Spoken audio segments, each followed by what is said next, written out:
हाँ, तो पहले इंपॉर्टेंट क्वेश्चन लिखना। A floral design on a floor is made of 16 tiles which are triangular. The sides of triangle being 9 centimeter, 28 centimeter and 35 centimeter. Find the cost of polishing the tiles at rate of 50 पैसा per centimeter square. At rate of 50 पैसा per centimeter square.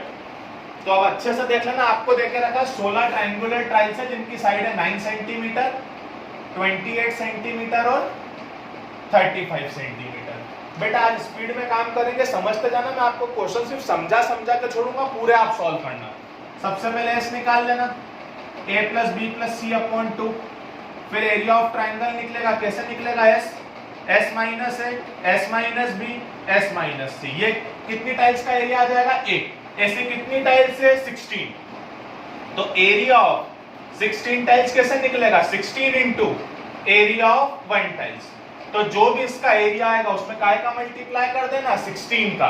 तो इसका area यहाँ पर solve करने पर आएगा 36√6। तो आपका आंसर क्या आ जाएगा? 36√6 इंटू 16। कर लोगे ना इसको तो सॉल्व। 16 6 96, 16 3 48, 9 5 76√6 centimetre square. अब आपको रेट देके रखा है 1 सेंटीमीटर स्क्वायर बराबर 50 पैसे।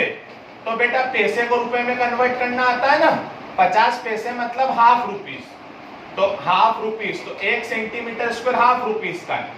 तो 576√6 सेंटीमीटर स्क्वायर कितने का होगा? हाफ इंटू 576√6 मतलब 288√6 रुपीस। आंसर रुपीस में आएगा। कल आप सबने गलती करी थी। अगला क्वेश्चन लिखना, ये भी इंपॉर्टेंट है। An umbrella is made of stitching 10 triangular pieces of cloth of two different color.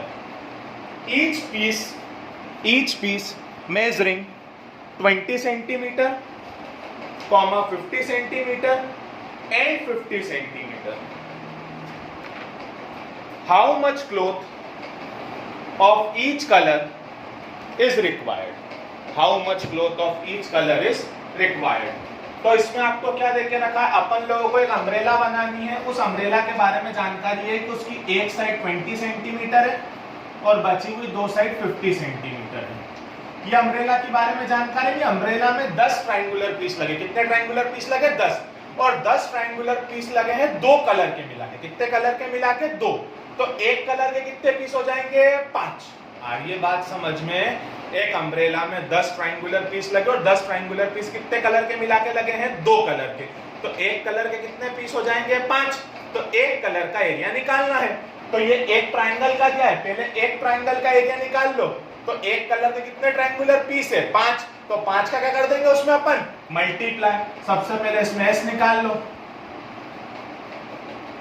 20 plus 50 upon 2, 120 upon 2 मतलब 60। फिर क्या निकाल लो वापस से? Area of triangle. कैसे निकाल लो? Under root S, S minus A, S minus B, S minus C. 60 minus 20 40, 60 minus 50 10, 60 minus 50 10। I hope so आपको ये 10 तो पहले ही बाहर आ गया। 60 का फैक्टर 6 इंटू मतलब 2 इंटू 3 इंटू 10। 40 के फैक्टर 2 इंटू 2 इंटू 10। ऐसे फैक्टर इसलिए क्योंकि 10 ऑलरेडी बाहर निकल रहा है, एक 2 भी बाहर आ गया। अंदर क्या बच गया? √6।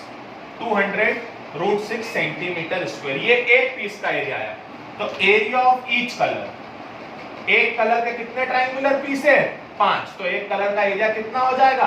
5 इंटू 200√6 मतलब 1000√6 सेंटीमीटर स्क्वायर। आई होप सो आपको ये क्वेश्चन थोड़ा समझ में आया होगा।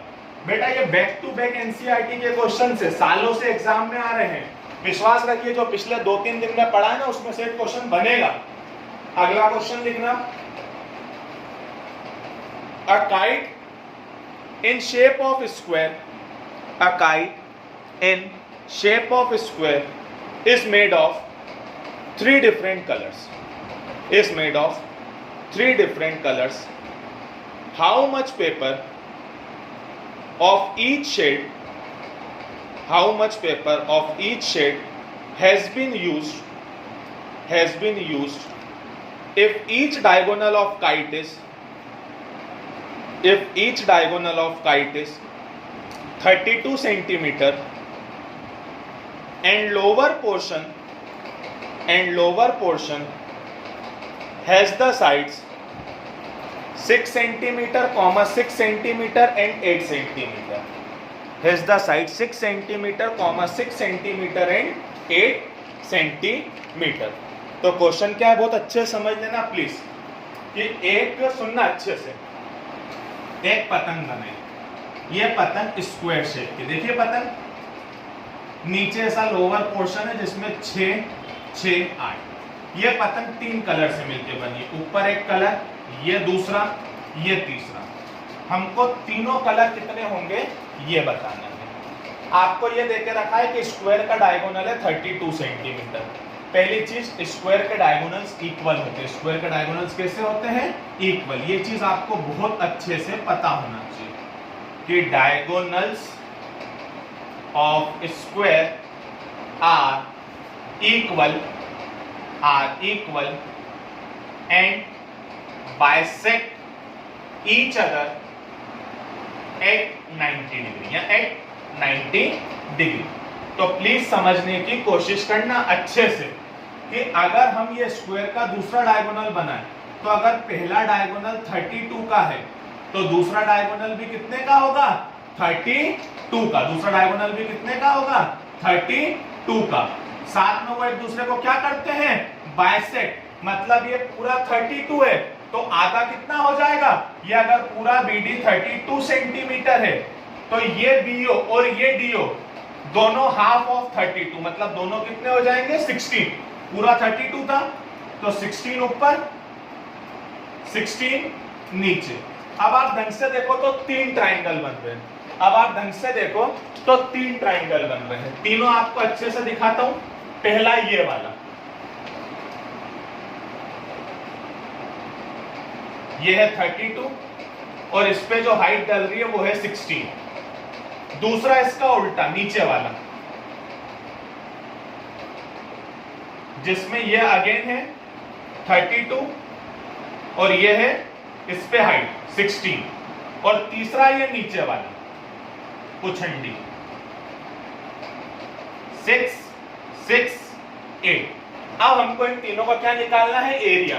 तो इसमें आप देखो तो इन दोनों में तीनों साइड नहीं है, तो जो फर्स्ट पार्ट का एरिया रहेगा वो निकलेगा हाफ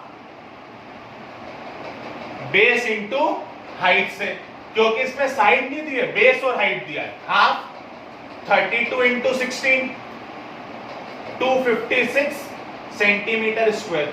सिमिलरली जो सेकंड पार्ट का एरिया रहेगा वो भी निकलेगा हाफ बेस इंटू हाइट से, मतलब हाफ 32 इंटू 16 256 सेंटीमीटर स्क्वायर। और वही जो थर्ड पार्ट का एरिया रहेगा उसमें खतरनाक मजदूरी है। खतरनाक मजदूरी क्यों है? क्योंकि इसमें आपको तीनों साइड दे रखी है, और जब तीनों साइड दे के रखते हैं तो एरिया कैसे निकलता है?